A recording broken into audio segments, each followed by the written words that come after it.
नमस्कार फरीदाबाद, मैं सौरभ भारद्वाज और एक बार फिर आप सभी का हार्दिक अभिनंदन है। स्वागत है व्यूएफ स्टूडियो पॉडकास्ट में। और आज हमारे साथ हॉट सीट पर बैठे हैं गोल्डी बरेजा। पूरे शहर में चर्चा है। गोल्डी बरेजा की माता जी नीलम बरेजा पार्षद निर्वाचित हुई हैं हाल ही में जो नगर निगम के चुनाव हुए। और कहते हैं कि माता पिता के जो पुण्य कर्म होते हैं उनका फल आमतौर पर संतान को मिलता है। लेकिन यहाँ वार्ड नंबर 39 में वार्ड नंबर 39 में थोड़ा उल्टा रहा। बेटे के जो सत्कर्म थे, पिछले लगभग 8-10 सालों में किए गए जो सामाजिक कार्य थे, उनका फल नीलम बरेजा जी को मिला है। गोल्डी भाई, स्वागत है सबसे पहले तो। जी, थैंक यू, बहुत बहुत शुक्रिया करो भाई। बहुत कह लें कि व्यस्तता भरे दिन थे। हाँ, गहमा गहमी के दिन थे जी, बिल्कुल। पूरी लड़ाई थी। जी हाँ।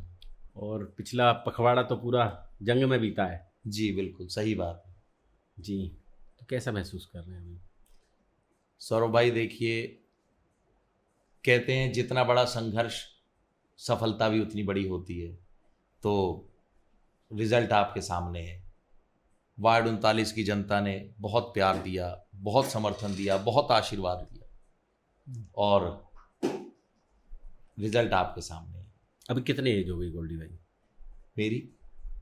मेरी एज 42। 42 साल। जब राजनीति शुरू की थी जी, किस आयु में? करीब आज मुझे सौरभ भाई 15 साल हो गए सेवा करते हुए। जी, तो कैसे लगा कि पॉलिटिक्स में ही जाना है, कुछ और नहीं? आमतौर पर सोचते हैं लोग कि जी, बिजनेस करें, कोई पैसा जी। कमाएं, कोई जॉब करें कहीं। जी सौरभ भाई देखो, मेरे पेरेंट्स भी यही सोचते थे। लेकिन क्या है कि मैंने कभी नहीं सोचा था मैं राजनीति में जाऊंगा। लेकिन मैं बचपन से ही सोशल नेचर था मेरा। सभी के साथ, अगर यारों दोस्तों के साथ भी था तो यारों दोस्तों के सुख में दुख में हर चीज़ में उनके साथ रहना और लोगों को इकट्ठा करके रखना। किसी के ऊपर कोई मुसीबत हो तो उसके साथ खड़े हो जाना और बड़ों का सम्मान करना, बच्चों से प्यार करना, ये शुरू से मेरे नेचर में शुमार था। या यूँ कह ले कि घर से संस्कार यही मिले थे कि जितना हो सके समाज की सेवा करो, चाहे मंदिर गुरुद्वारे में जाना, वहाँ भी सेवा करना। तो वो संस्कार और वो सब चीज़ें इनबिल्ट थी। पता नहीं कब कब में वो चीज़ें इस मोड़ पे आ गई और सेवा करते करते दायरा बढ़ने लगा। और फिर ऐसा महसूस हुआ कि जब मैं ये समस्याएं देखता था, परेशानियां लोगों की देखता था, तो ये मुझे बड़ा मतलब ये चीज़ें मुझे बड़ा परेशान करती थी देख के। तो मैं प्रयास करता था कि मैं जनता की सेवा करूं, इन समस्याओं का समाधान कर सकूं। लड़ते थे, झगड़ते थे, अधिकारियों से मिलते थे, नेताओं के साथ चुनाव में उनकी मदद करते थे। फिर एक दिन महसूस हुआ कि सब कुछ करने के बाद भी रिजल्ट ज़ीरो है। हम बहुत मेहनत करते हैं, लेकिन हम अपने लोगों के लिए हम मेहनत इसलिए करते हैं ताकि हम अपने लोगों की समस्याओं का समाधान कर सकें, करवा सकें। मशीन अपनी बनानी पड़ेगी। जी, फिर महसूस हुआ कि शायद हमें खुद, अगर हम पोस्ट पे होंगे, हमारे हाथ में पावर होगी, जिस साइन के लिए हम लोगों को लेके दर बदर घूम रहे हैं, कितना अच्छा होगा कि अगर वो साइन मैं ही अपने हाथ से कर दूं, तो मेरे लोगों को कितनी सहूलियत होगी। मेरे लोगों को किसी समस्या के लिए परेशान नहीं होना पड़ेगा। अगर मैं ही समस्याओं के लिए, मैं ही अगर टेंडर लगवाऊंगा, मैं ही फाइल बनवाऊंगा, मैं ही एस्टीमेट बनवाऊंगा, मैं ही काम करवाऊंगा, तो मैं तो अपनी जनता के लिए बहुत कुछ कर सकता हूं, अपने लोगों के लिए। तो बस वहां से ये सिलसिला शुरू हो गया। कभी सपने में भी नहीं सोचा था। हमारे परिवार में सौरभ भाई कभी किसी ने चुनाव लड़ने की तो बात छोड़ो, मिडिल क्लास फैमिली से बिलोंग करता हूँ सौरभ भाई। फतेहपुर बिल्लोच से भी जुड़ा है। जी हाँ, मेरा पैतृक गांव है, मेरे पिताजी भी वहीं पैदा हुए, फतेहपुर बिल्लोच। तो हमें बहुत प्यार मिला गांव में।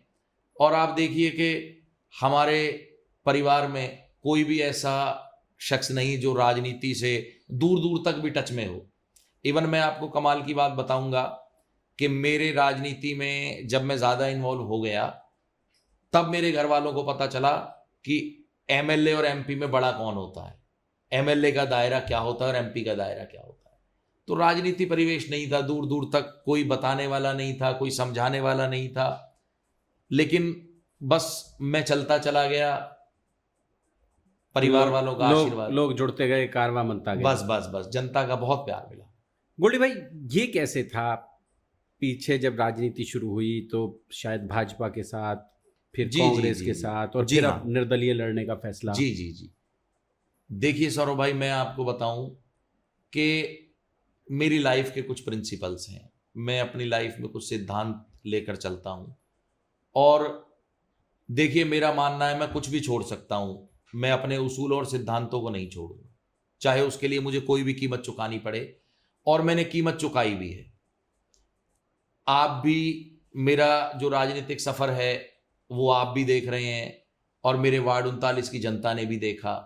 और जब मैं भारतीय जनता पार्टी में था उस समय भी पार्टी में लोगों ने मेरी डेडिकेशन, मेरी कार्यशैली, मेरा काम करने का तरीका देखा, लेकिन कुछ चीजें ऐसी थीं जिन्होंने दिल में विरोध पैदा किया, कुछ इग्नोरेंस, कुछ मुझे लगा कि शायद ऐसे लोगों की जरूरत है जो जिनमें काबिलियत ना हो।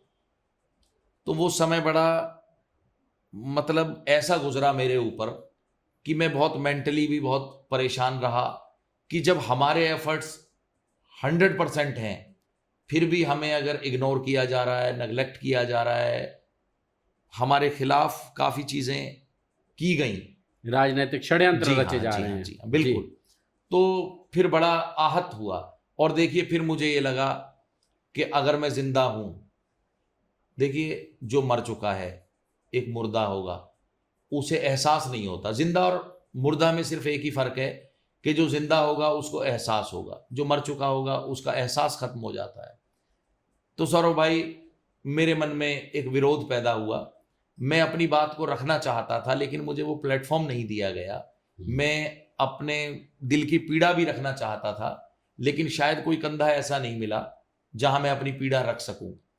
उस चीजों को देखते हुए फिर जो भी कदम उठा आपके सामने है। उसके बाद देखिए, बात अगर कांग्रेस की करें तो वो परिस्थितियां थी, मेरे अंदर एक विरोधाभास था, वो कदम उठा।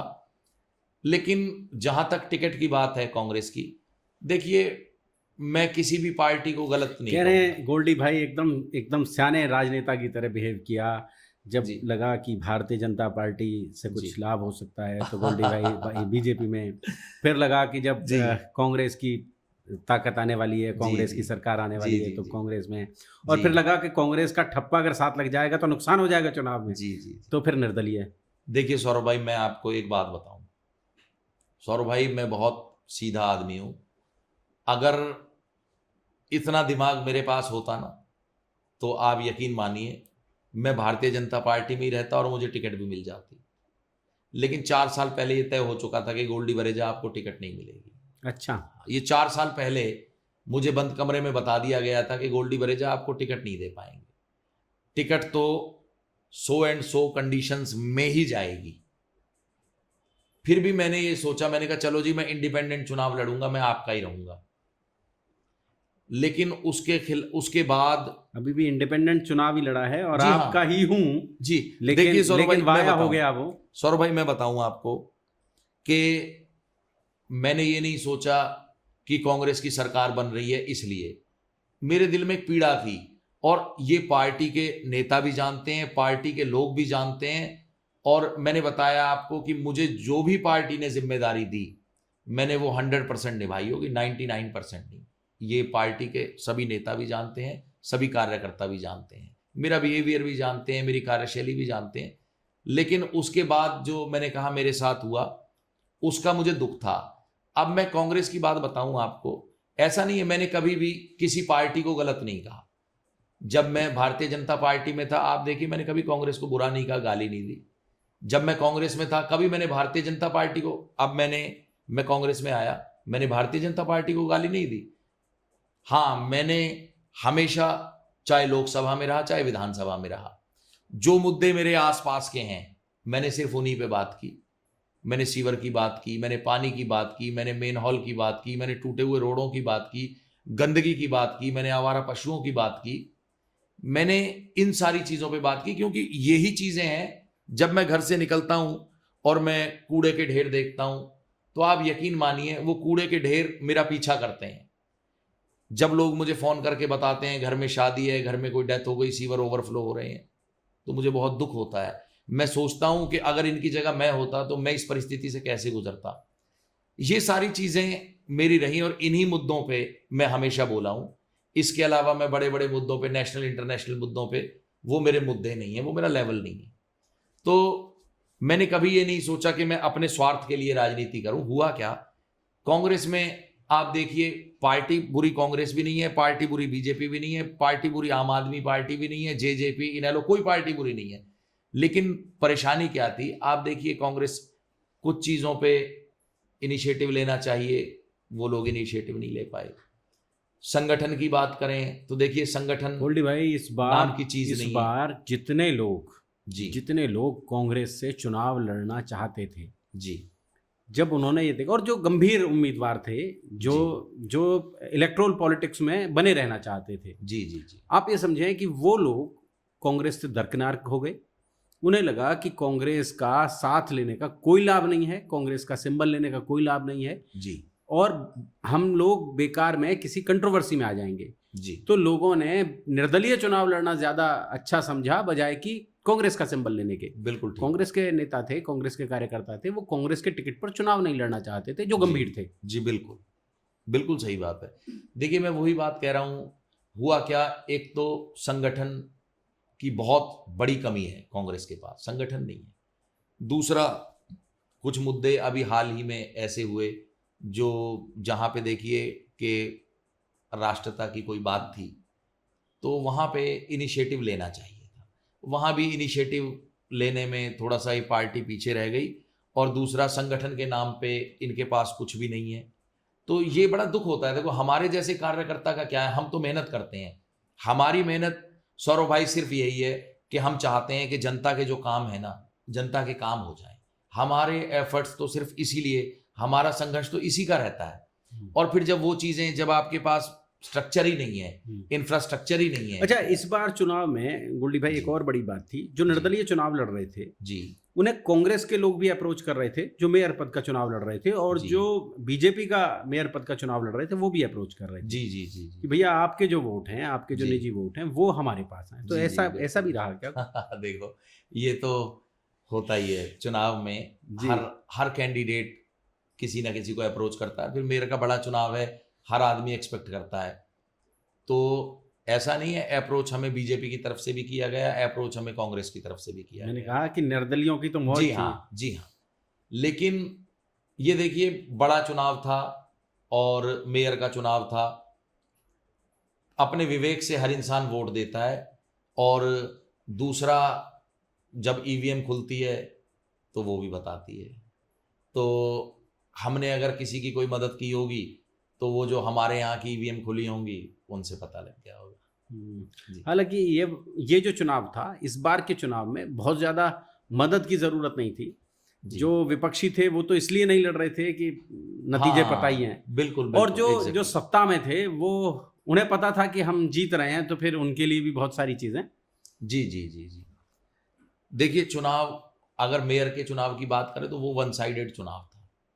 वो तो हमें पता था, हम पहले राउंड में ही हमने ये तय कर लिया था। हम जैसे आपस में बात चल रही थी तो हम समझ रहे थे कि करीब 4 लाख की जीत, 4 लाख वोटों की जीत रहेगी। हालांकि वोटर्स को निकालने में भारतीय जनता पार्टी के कार्यकर्ता नाकामयाब रहे जी और जिला उपायुक्त पर भी बड़े आरोप लगे कि उनके नेतृत्व में जो जी बीएलओ की टीम थी वो लोगों के पास पर्चियां नहीं पहुंचा पाई, जी। जिसकी वजह से भी लोग घरों से नहीं निकल पाए। उन्हें पता ही नहीं था कि उनके वोट कहाँ जी। डाले जाएंगे, कौन से बूथ में डलेंगे। बहुत सारी चीजें थी सौरभ भाई। देखिए, मैं आपको बताऊं, इसमें ना प्रशासन की बहुत मेजर फॉल्ट रहा, प्रशासन का, जो वोटिंग कम हुई।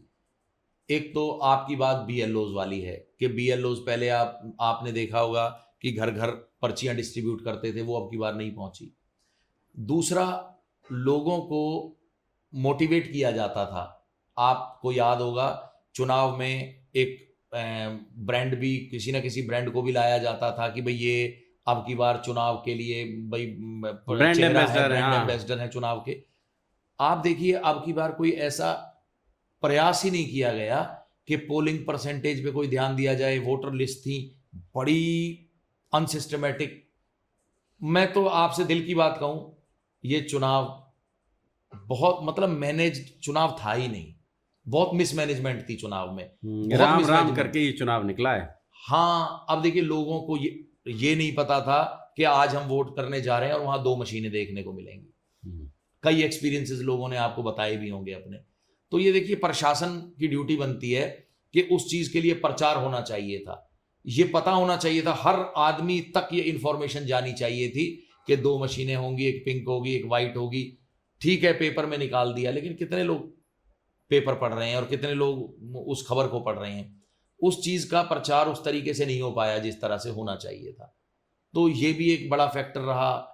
छोटा चुनाव है, कुछ लोग इंटरेस्ट कम लेते हैं, जबकि मैं बार बार कहता हूं कि ये सबसे अहम चुनाव है जो लोगों के जीवन को सबसे ज्यादा टच करता है। सबसे छोटा चुनाव है लेकिन इसमें सबसे ज्यादा लोगों का इंटरेस्ट होता है। और जी हाँ। आमतौर पर जो उम्मीदवार होते हैं उन जी, जी, उम्मीदवारों का अपने जो मतदाता है उसके साथ सीधा कनेक्ट होता है।